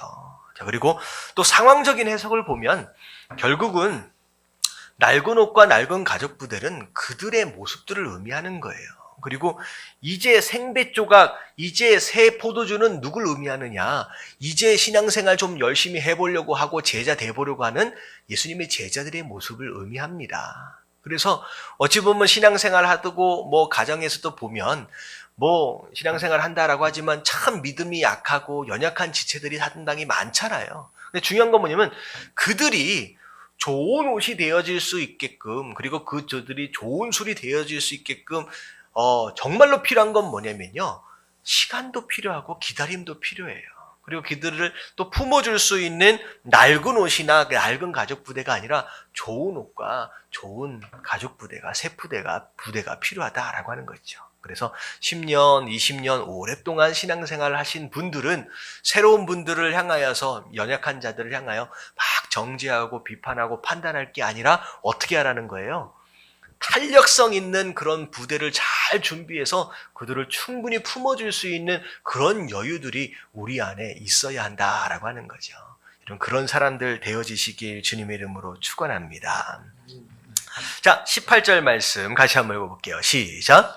예수께서 이 말씀을 하실 때 한 관리가 와서 절하여 이르되 내 딸이 방금 죽었사오나 오셔서 그 몸에 손을 얹어 주소서. 그러면 살아나겠나이다 하니. 자, 한 관리. 자, 이게 이제 다른 복음서에는 이제 그 회당장이라고도 나오기도 하고요.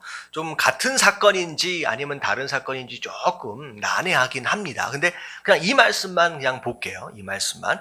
자, 관리가 있었대요. 근데 딸아이가 있는데 언제 죽었대요? 좀 전에 죽었대요. 좀 전에 죽었대요. 그러면 이 동양 쪽의 그 문화를 보면 며칠 동안 장사를 지내요? 3일 동안 장사를 지냅니다. 왜 3일 동안 장사를 지내요? 혹시 그 3일 안에 영혼이 돌아올 수 있대. 실제로 그런 경우도 몇만 번 중에 한 번 정도 있기도 하잖아요. 분명히 죽었는지 알았는데 병풍 뒤에서 벌떡 일어나가지고 나오는 경우가 가끔 있기도 합니다. 가끔 있기도 합니다. 근데 문화적으로 그런 게 있어요. 그러니까 이 관리가 예수님을 막 급하게 찾아온 이유가 있어요. 지금 방금 딸이 죽은 거예요. 예수님은 병을 지금까지 고쳐 오셨어요. 근데 이 관리 마음 가운데 병은 아니잖아요. 사람이 죽었잖아요. 근데 지금 방금 죽었기 때문에 혹시 빨리 와가지고 어떻게 손을 취하면 살아날 수도 있겠다라고 하는 기대가 있는 거죠. 자, 근데 그 아버지 마음 가운데 가장 중요한 건 뭐냐면 어때요? 예수님이 어떻게 오셔야 돼요? 빨리 오셔야 돼요. 얼마나 마음 가운데 다급함과 조바심이 있겠느냐는 거죠. 근데 이 사건은 이 복음서에 똑같이 나옵니다. 꼭 그 가운데 누가 껴있어요? 이 12년 혈루병 여인이 꼭 등장해요. 예수님이 걸어가는 그 걸음을 지체하게 만드는 그 여인이 항상 등장을 합니다. 왜 이 사람이 등장을 할까? 개인적으로 볼 수도 있겠지만 여러분들 이게 함께 같이 어우러진 말씀이에요. 자, 막 가고 계시는데 12해 동안 혈루증, 하혈을 12년 동안 했어요. 완전히 빼짝 말로. 여러분들 하혈하는 것은 그 당시에 부정한 병입니다. 그러니까 사람들하고 상대할 수 없는 병이에요. 이 병을 낫기 위해서 아마도 다 팔았을 거예요. 거의 거짓 신자가 됐을 만한 그런 여인입니다. 자, 근데 이 여인이 어떤 믿음이 있었느냐면 예수님 겉옷만 잡아도 내가 나음을 입을 수 있을 것이다 라고는 이 믿음이 생긴 거예요. 그래서 조용히 와서 탁 잡습니다. 근데 예수님께서 갑자기 가다가 걸음을 멈추세요. 그러더니만 누가 내 옷을 잡았대요. 제자들이 뭐라 그래요? 예수님 지금 사람이 엄청 많습니다. 사람들 다 밀치고 있는데 야, 한두 명 잡았겠습니까? 예수님 뭐라고 말씀하시냐? 아니다. 내게서 능력이 나갔다. 능력이 나갔다. 자, 이 말씀을 계속 이어가고 있는 상황 가운데 그 아버지의 마음은 어떨까요? 애가 타는 거죠. 그때 그 여인, 저는 그렇게 생각해요. 물론 그 여인이 그 순간 나음을 입습니다. 예수님의 옷을 잡는 순간. 근데 중요한 건 뭐냐면 이 여인은 원래 잡으면 안 되는 거예요. 자기가 잡는 것으로 말미암아 누가 부정해졌어요? 예수님 율법적으로 부정해진 거예요. 그래서 몰래 잡고 몰래 도망가려고 생각을 한 거예요. 들키면 안 되는 거예요. 근데 예수님께서 굳이 드러내시면서 시간을 지체하시면서까지 드러내시면서 그 여자와 대화를 이어가신 이유가 있어요. 왜냐하면요, 여러분 육신의 병은요 나아도요 또 1년 뒤, 2년 뒤에 되면 감기 또 걸리고요 루마티스 감전증 또 걸립니다. 결국은 사람은 늙게 돼 있고 병은 또 걸려서 육신은 결국 어떻게 돼요? 죽어요. 근데 중요한 건 뭐냐면 이 여인이 육신적으로 치료를 받는 것도 중요하지만 여러분 이 역신의 육신뿐만 아니라 뭐가 더 중요해요? 영혼이 더 중요합니다. 육신이 치료되어지는 것으로 내버려 두시지 않으시고 오히려 예수님께서는 뭐라고 말씀하세요? 22절 마지막 부분에 보면 여자가 즉시 구원을 받으니라. 내 믿음이 너를 구원하였다라고. 결국 영적인 구원까지를 그 여자에게 허락하시기 위해서 예수님께서 그 시간을 지체해 가십니다. 어찌 보면 이 아버지 같은 경우는 막 애간장이 타겠지만 사실은 그 상황 가운데 이 아버지가 화를 내거나 예수님에게 재촉하거나 했던 어떤 이런 모습들이 사실 보이지 않는 것으로 봐서 이 아버지가 참 뭐가 참 있는 사람이냐라고 생각되어지냐면 온유하다라는 생각이 들어집니다. 온유하다. 제가 온유함에 대해서 설명을 드렸죠. 믿음의 열매를 끝까지 누리도록 하는 그 기다림의 능력이에요. 결국은 여기서 막 버럭 화를 내버리고 예수님 그럴 수 있습니까? 이 여자 때문에 이렇게 하지 않았던 이런 모습들 또한 믿음의 하나의 부분이다라는 생각이 좀 들어집니다.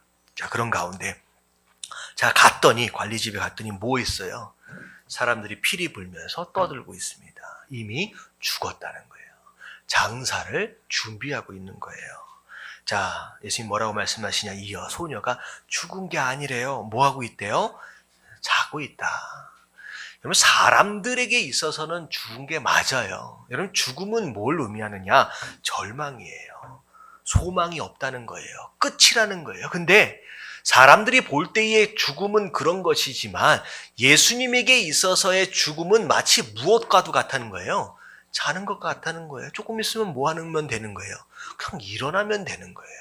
그러니까 우리가 보는 우리의 문제에 대한 관점과 하나님께서 보시는 우리의 문제에 대한 관점이 다르다는 거예요. 근데 중요한 건 뭐냐면 믿음은 뭐라고 그랬어요? 내 눈으로 그 문제에 대하여 내 눈으로 나 자신에 대해서 보는 게 아니라 누구의 눈으로 보는 것이다? 하나님의 눈으로 보는 거예요. 하나님의 눈으로 그 문제를 보면 죽었지만 그건 뭐 하는 거예요? 자는 것일 뿐이라는 거예요. 여러분, 이렇게 하나님의 눈으로 볼 수 있는 게 우리의 믿음이다는 거죠. 사람들이 비웃습니다. 야, 죽었는데 어찌 자는 것이냐. 자, 그랬을 때 25절 뭐 하셨어요? 무리를 내보내십니다. 믿음 없는 자들을 쫓아내버리세요. 뭐 때문에 쫓아내셨을까요? 누구 때문에? 이거 쫓아내시는 장면은 누구 때문이냐면 아버지 때문이에요. 자, 이 아버지는 처음부터 믿음을 가지고 예수님을 찾아왔어요. 지금까지 계속 믿음을 가지고 예수님 곁에 지금 있습니다. 근데 중요한 건 뭐냐면 주변의 환경과 주변에서 말하는 사람들의 말들이 믿음의 말이에요? 아니면 불신앙의 말들이에요? 이제 불신앙의 말들이에요. 근데 중요한 건 뭐냐면 믿음이 어디서 온다고요?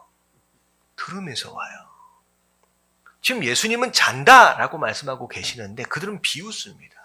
죽었다라고 얘기해요. 소망이 없다, 끝났다라고 얘기를 해요. 절망이다라고 얘기해요. 근데 중요한 건 뭐냐면 사람의 귀는요, 자꾸 어디를 향하여 귀를 기울이게 되느냐? 믿음 없는 쪽으로 자꾸 귀를 기울이게 되는 거예요. 자꾸 이들이 끝났다라고 하는 소리에 자꾸 귀를 기울이게 되니까 누구의 믿음이 흔들릴 수 있어요? 이 아버지의 믿음이에요. 그러니까 예수님 뭐라고 말씀하시냐? 쫓아내버리시는 거예요. 있을 필요가 없다는 거예요. 들을 필요가 없다는 거예요. 여러분, 이거 굉장히 중요한 의미를 갖습니다. 나는 말씀을 듣고 나는 하나님께서 은혜를 주셔서 확신을 주셔서 네, 해보겠습니다 라고 하는 그 마음을 가지고 막 가려고 하는데 자꾸 주변에서 뭐라 그래요? 너는 안 된다. 넌 거기서 뭐하고 있느냐? 왜 그러고 앉아있느냐? 라고 하는 쓸데없는 얘기, 믿음 없는 얘기를 계속 들려준다는 거예요. 그럴 때 우리가 그 소리를 들어야 돼요? 말아야 돼요? 여러분, 쫓아내야 돼요. 쫓아내야 돼요. 예수님 그렇게 하시는 거예요. 쫓아내야 되는 거예요. 정말로 들어야 할 목소리에 집중할 수 있도록 쓸모없는 얘기, 불신앙의 목소리들을 쫓아내는 작업들을 먼저 하시는 거예요. 여러분, 듣지 마시게 되길 주님의 이름으로 축원합니다. 말씀을 듣는 거예요. 내게 주신 확신을 붙잡는 거예요. 그래야 되는 거예요. 쫓아내시는 거예요. 그러고 나서 손에 손을 잡으시고 일으키십니다. 그리고 바로 살리시는 거예요. 자, 그랬더니만 그 소문이 온 땅에 퍼졌더라라고 하는 말씀이 여기까지입니다. 잠깐만요. 우리가 어디까지 할지 화요일 말씀까지만 할게요. 자, 9장까지 마무리하도록 하겠습니다.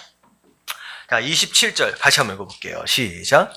예수께서 거기에서 떠나가실새 두 맹인이 따라오며 소리질러 이르되 다윗의 자손이여 우리를 불쌍히 여기소서 하더니. 자, 두 맹인 앞을 보지 못하는 사람입니다. 자, 예수님에 대하여 소문으로만 귀로만 들었겠죠. 근데 수군수군 예수님이 지나가신다 뭐 이런 소리를 들으니까 어떻겠어요? 와, 예수님이 오셨다. 예수님 만나야 되겠다. 예수님 만나면 치료받겠다라고 하는 의미심장한 어떤 기대를 가지고 예수님은 부릅니다. 근데 뭐라고 불러요? 다윗의 자손이요. 이게 뭐라고 부르냐라고 하는 것 자체가 그 사람이 예수님을 누구로 생각하느냐라고 하는 것에 대한 믿음이 담겨 있는 거예요. 다윗의 자손이라고 하는 것은 무슨 뜻이냐면 메시아라는 뜻입니다. 우리가 그토록 기다렸던 그 그리스도입니다라는 뜻이에요. 아무렇게나 할 수 있는 얘기가 아닙니다. 왜냐하면 다윗의 자손을 통하여 메시아가 난다라고 분명히 예언되어져 있기 때문에. 다윗의 자손이여 메시아여 라고 부릅니다. 그러면서 뭐라고 불러요? 우리를 불쌍히 여기소서. 제가 한번 설교했죠. 우리 신앙 가장 중요한 건 뭘 먼저 붙드는 거예요? 하나님의 긍휼하심을 붙드는 거예요. 하나님 내가 이만큼 잘했는데 하나님 이거 주세요 저거 주세요가 아니라 하나님 나를 불쌍히 여겨주시옵소서가 사실은 우리 신앙의 가장 중요한 첫 번째 첫걸음이에요. 첫 번째 첫걸음 불쌍히 여김을 받는 거예요. 그랬으니까 예수님께서 집으로 들어가세요. 그러고서 맹인들을 부르신 것 같아요. 사람들이 막 모여있는 데가 아니라 일부러 집으로 들어가셔서 맹인들을 들이십니다. 자, 맹인들에게 뭐라고 얘기하느냐? 내가 능히 이 일 할 줄을 믿느냐? 예수님 확인하시는 거예요. 네 안에 믿음이 있느냐 없느냐? 여러분 믿음이 있었기 때문에 불렀겠죠. 근데 중요한 건 뭐냐면 예수님이 그 안에 있는 믿음을 다시 그 입술로 고백하기를 확인하시는 거예요. 여러분 이게 왜 중요하냐면요. 여러분 우리가 말하고 있는 우리 입술이 너무 중요해요. 여기 우리가 말을 하는 것을 통하여 누가 들어요? 하나님이 들으세요.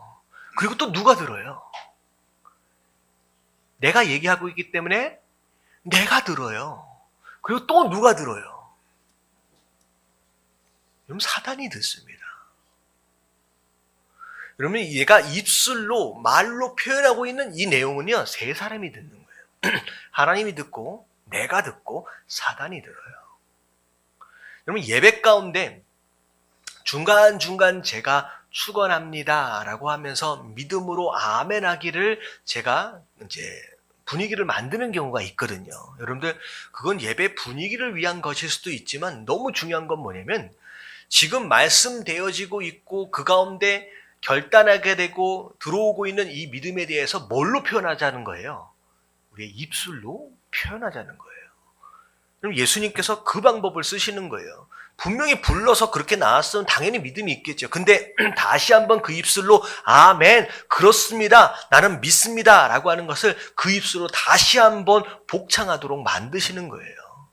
여러분 이건 예수님의 방법입니다. 그래서 다시 확인을 하시는 거예요. 자 대답하되 주여 그러합니다. 이건 아멘이란 뜻이에요. 아멘 제가 그렇습니다. 이에 예수님께서 그의 눈을 만지십니다.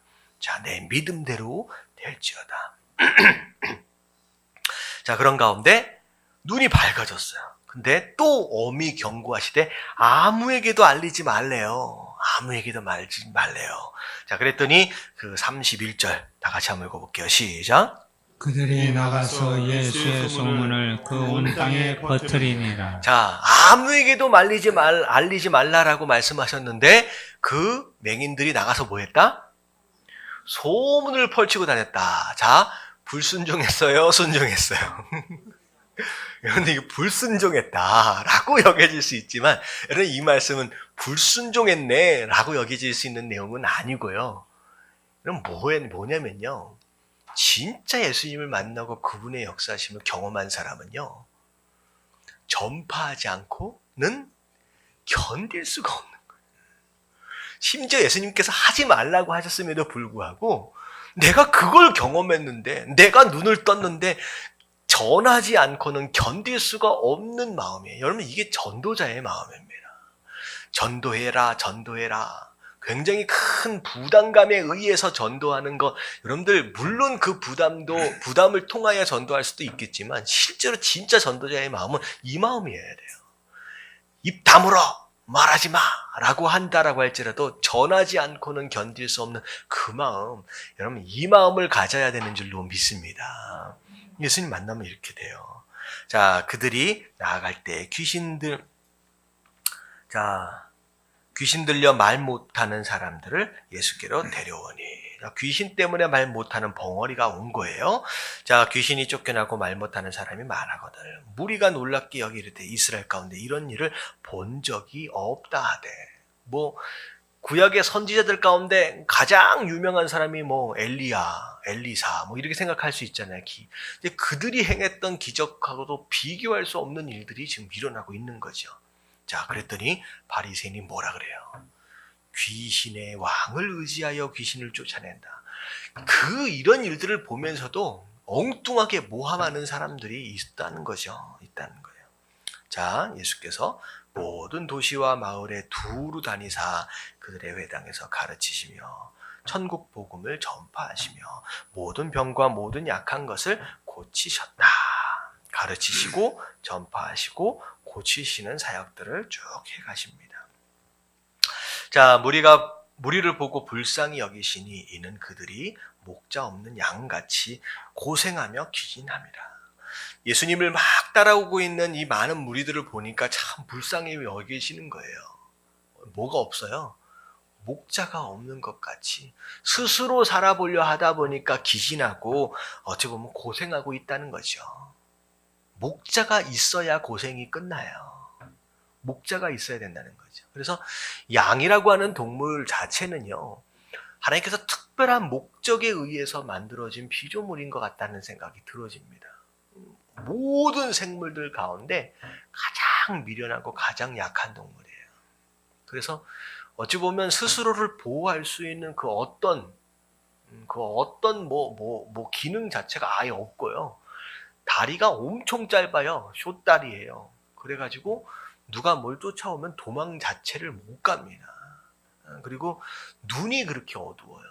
그래서 앞에 끌고 가면요, 그 양은 그 앞에 가는 그 엉덩이밖에 안 보여요. 그래서 그 앞에 가는 그 양이 양떨어시에 떨어지면요, 그 엉덩이 보고 가다가 양털이 같이 떨어지는 게 양의 모습이래요. 연약함이래요. 그리고 소위 귀소 본능이라 그러잖아요. 집을 나갔다가 집을 돌아올 수 있는 능력 자체가 없대요. 데리고 나가면 그냥 거기서 얼어 죽는데요. 그리고 심지어는 미련해가지고 양들 한여름에 더워 죽겠는데 막 비비고 더워 죽겠으면 또 떨어져 있어야 되잖아요. 근데 한여름에 비비고 막 그래가지고 양 털이 지네들끼리 꼬여가지고 붙어서 떨어지지 않는 경우도 있대요. 근데 심지어는 어떤 경우도 있냐면 이게 자꾸 마찰을 하게 되면 정전기가 일어나잖아요. 그 정전기 때문에 양털에서 불이 나기도 한대요. 저는 들은 얘기입니다. 실제로 그런지는 잘 모르겠는데. 그러니까 그렇게 미련한 동물, 어떻게 보면 우리 인생들을 상징적으로 좀 보여주시기 위해서 의도적으로 만드신 동물이 아니에요. 결국은 뭐 없으면 못 사는 동물이냐? 목자가 없으면 못 사는. 근데 우리 인생들이 목자가 없이 그렇게 산다는 거죠. 예수님이 뭐라고 말씀하세요? 목자를 찾아야 돼요. 그래서 37절, 38절 같이 한번 읽어볼게요. 시작. 이에 제자들에게 이르시되 추수할 것은 많되 일꾼이 적으니 그러므로 추수하는 주인에게 청하여 추수할 일꾼들을 보내주소서 하라 하시니라. 추수할 일꾼이다라고 하는 것은 결국 무슨 내용이냐? 목자 없이 고생하고 헤매고 있는 이 인생들에게 뭘 찾아주는 거예요? 목자를 찾아줄 사람들이 필요하다는 거예요. 누가 되어야 하느냐? 바로 우리가 되어야 할 줄로 믿습니다. 그래서 많은 인생들이 아직도 스스로가 목자 되어서 자기 뭐라 그럴까요? 그냥 고생하며 기진하며 살고 있다는 거죠. 그래서 우리가 만난 그 목자 되신 예수 그리스도를 다른 사람들에게 소개해 줄 수 있는 여러분들 그런 추수꾼들 되어지시길 주님 이름으로 축원합니다. 자, 여기 추수꾼이라고 말씀드렸는데 이 추수꾼이라고 하는 단어는 굉장히 좋은 단어인데 사실 어디서 쓰고 있냐면 저기 신천지에서 쓰고 있어요. 그래서 추수꾼이라고 하는 단어를 잘못 사용하면 우리가 이상한 이렇게 오해를 좀 받을 수가 있습니다. 그래서 성경의 단어들 가운데 정말로 좋은 단어들 가운데 그 이단들이 가지고 가서 써서 우리가 쓰기 좀 애매한 단어들이 없지 않아 있습니다. 근데 추수꾼은 좋은 단어입니다, 원래.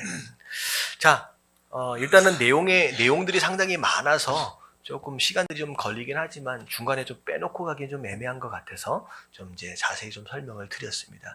그래서 자, 이렇게 일단은 대략적으로 이게 이제 개괄적인 강해라고 얘기를 해요. 근데 주일날에는 조금 이제 깊게 좀 들어가서 강해를 좀 하잖아요. 그래서 이제 쭉 한번 마태복음을 쭉 살펴보고 나중에 우리가 이제 주일날 이제 가면서 하나하나 깊게 이제 살펴볼 수 있으면 더 이제 마태복음을 더 자세히 할 수 있을 것 같습니다. 자.